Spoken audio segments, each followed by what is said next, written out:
Assalamualaikum warahmatullahi wabarakatuh. Bismillah, alhamdulillah, wassalatu ala rasulillah, wala hawla wala quwata illa billah, amma ba'd.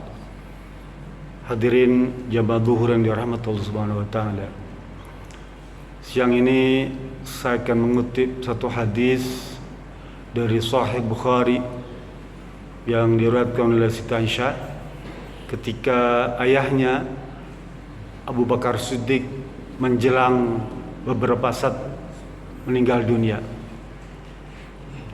Kata Siti Aisyah, dakhaltu li Abi Bakrin faqala fi kam kafantumun nabi sallallahu alaihi wasallam wa qultu salasati aswabin bidin min sukhliyah laisa fiha al-ghamis wal imamah wa fi ayyi yawmin tufi Rasulullah yawmal isnin wa fi ayyi yawmin hadha yawmul isnin inni arju baini wa baina layla fanadhara ila sawbihi kana yumarraddu fihi biradun min ja'faran falam tufiya hatta amsa layla min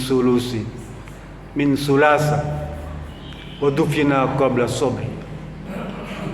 Kata Siti Aisyah, ketika ayahku akan meninggal dunia, aku menemuinya di rumahnya, di kamarnya. Lalu ayahku berkata, wahai Aisyah, berapa lembar kain kafan yang digunakan Nabi Muhammad ketika dia meninggal dunia?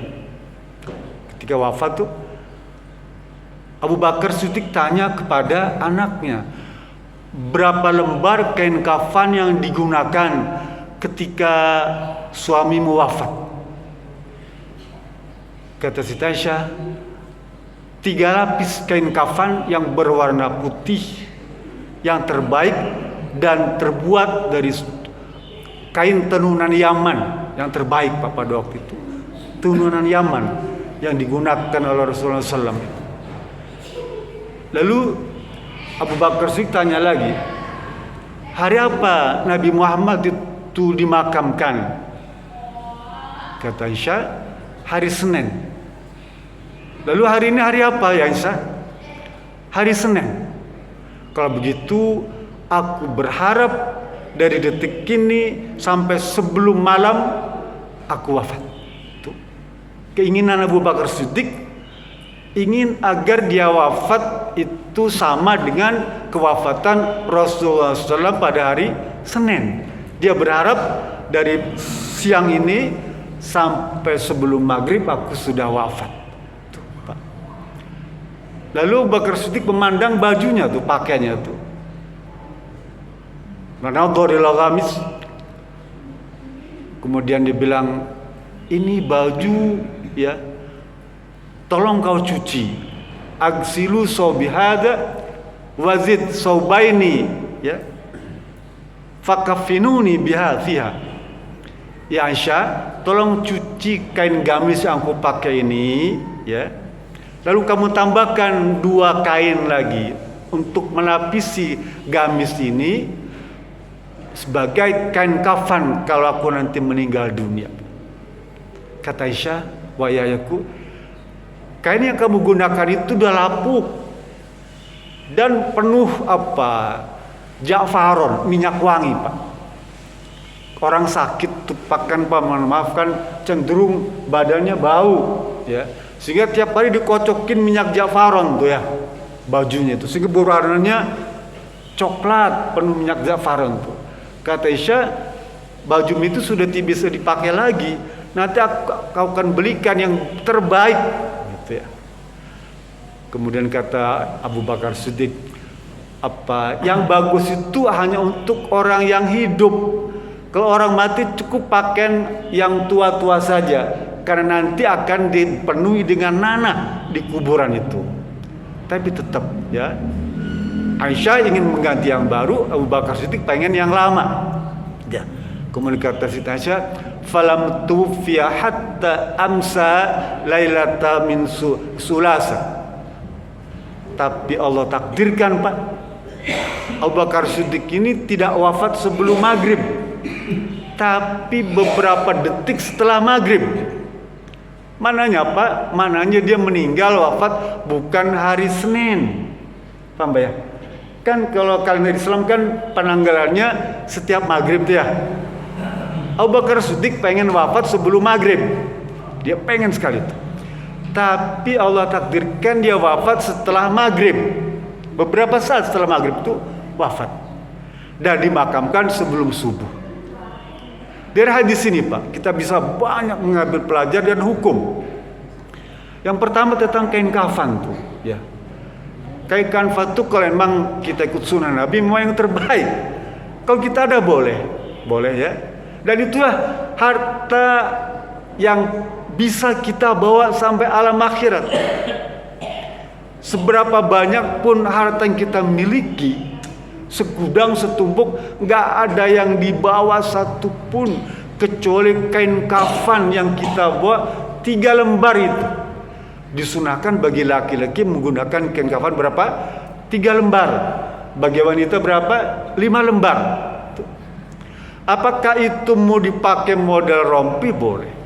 Tapi Rasul sama sekali tidak menggunakan gamis ketika wafat itu. Tidak dipakaikan gamis dan tidak dipakaikan sorban.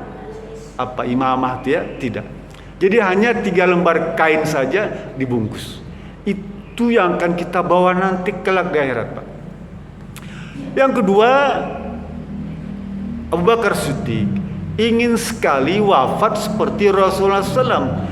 Jadi para sahabat, Pak, bukan hanya penampilannya saja yang pengen seperti Rasul, ya. Misalnya jenggotan, rambut agak panjang, ya. Kemudian celak mata tuh, celana agak cingkrang, pakai imamah, pakai sorban, pakai gamis. Bukan cuma itu saja yang para sahabat ini pengen, ya. Tapi sampai wafat pun mereka ingin seperti Rasulullah SAW. Artinya apa? Nabi Muhammad ini menjadi teladan bukan hanya bagi sahabat, juga bagi kita. Jadi kalau ada orang nih, Pak, di antara kita yang sok niru-niru Nabi, itu memang begitu. Disunahkan ya, Pak, untuk meniru-niru kayak seperti Nabi. Bukan cuma tata cara ibadahnya, bukan cuma akhlaknya, tapi juga penampilannya pengen seperti Nabi.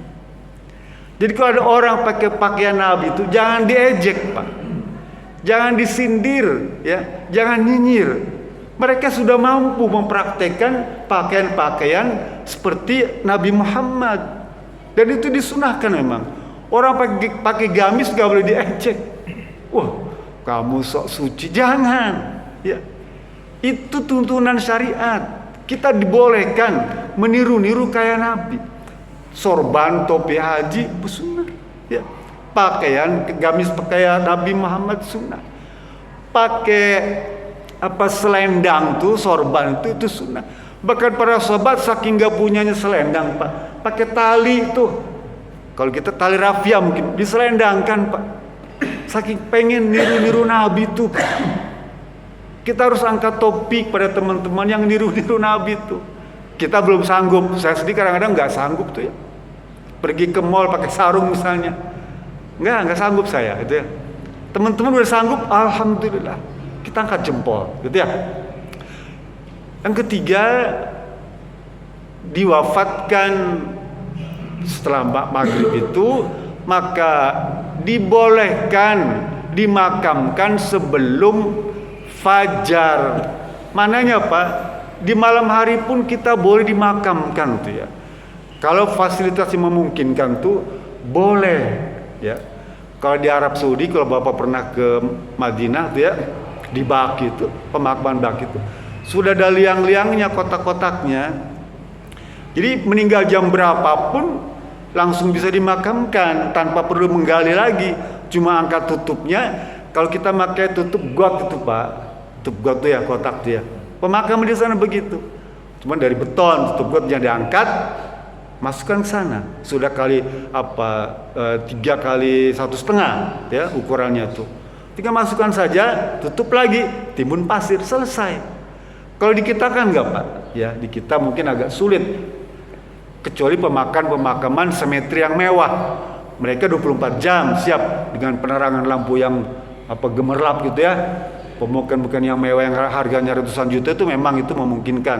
Tapi kalau di kampung kita, di tempat kita ini pemakamannya masih terbatas fasilitasnya, sehingga tidak memungkinkan kalau dimakamkan pada malam hari, terpaksa harus besok pagi. Kenapa Abu Bakar itu pengen segera tuh dimakamkan, ya? Pengen segera wafat, pengen segera dimakamkan. Karena itu sudah terbayang tuh, ya, akan kenikmatan keindahan surga tuh, ya.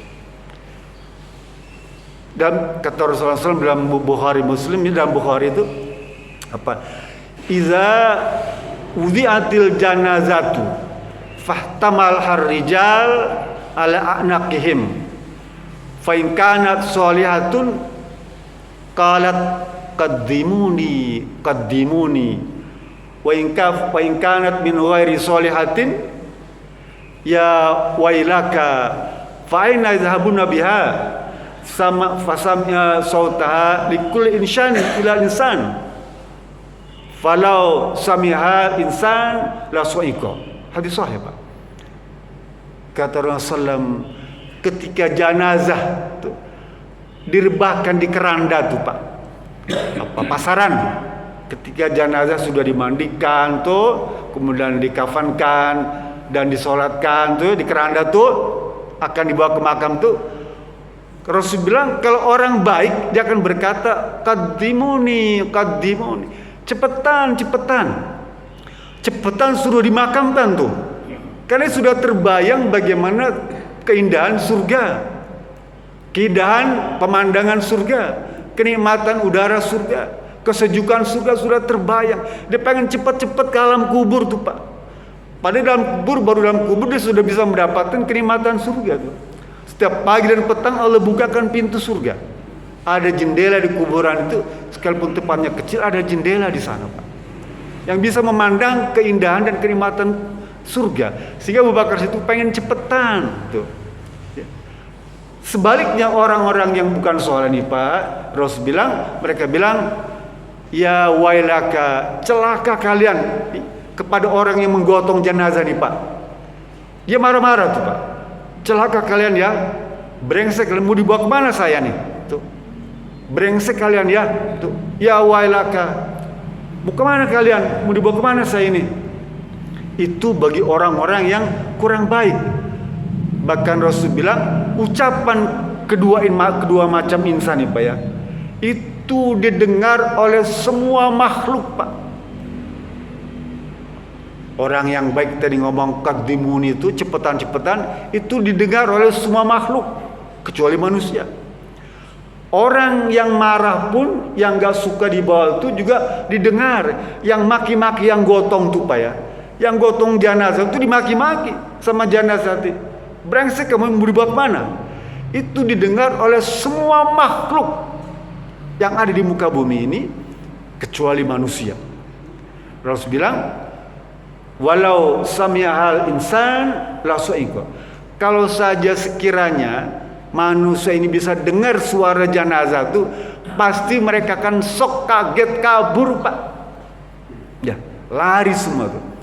Kita Pak nih yang suka pengalaman mandi jenazah nih ya, teman-teman yang suka mandi jenazah tuh, kata dokter udah meninggal, ya. Baru tangannya gerak aja tuh, udah lari Pak, ya. Belum bangun tuh Pak, belum berdiri tuh jenazah dimandiin nih Pak ya. Kata tetangga udah meninggal nih Pak, ya. Baru tangannya yang tadinya sidakep dia bergerak ke bawah itu jatuh tuh.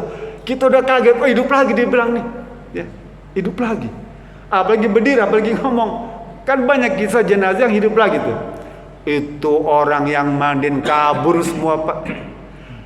Rasul bilang kalau sekiranya jenazah itu yang dibopong itu bisa ngomong, bisa dengar, ngomong, dan kita bisa dengar pasti kita banting tuh jenazah Pak, akan kabur. Banyak pengalaman kisah gitu karena diikat gak kencang kain kafannya itu. Ketika digotong lepas, ya tangannya tuh menempel ke pundak yang gotong tuh Pak. Dikira garuk-garuk yang yang ngegotong itu, kabur Pak dia Pak. Ya, kembali ke hadis tadi Pak. Jadi yang penting bagi kita nih bagaimana kita membekali diri kita agar kita pada akhir kehidupan itu menjadi husnul khatimah. Dengan apa?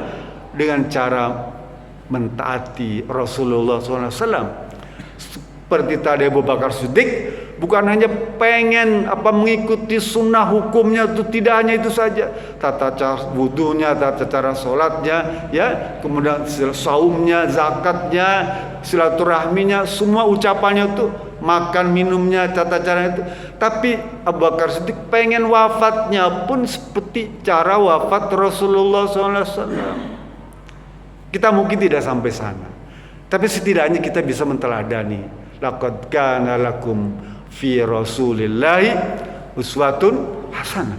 Karena pada diri Rasul itulah ada keteladanan bagi kita, pelajaran bagi kita yang kalau kita niru itu akan Allah berikan limpahan karunia yang melimpah baik di dunia maupun di akhirat. Di akhirat sudah pasti kita akan mendapatkan syafaat dari Rasulullah, akan mendapatkan rahmat dari Allah. Bahkan di dunia kalau kita menteladani Nabi Muhammad SAW akan memperoleh kebaikan. Mudah-mudahan kita yang hadir ini diberikan kemudahan untuk menteladani Nabi Muhammad SAW. Itu saja. Billahi bisa belilah. Assalamualaikum warahmatullahi wabarakatuh.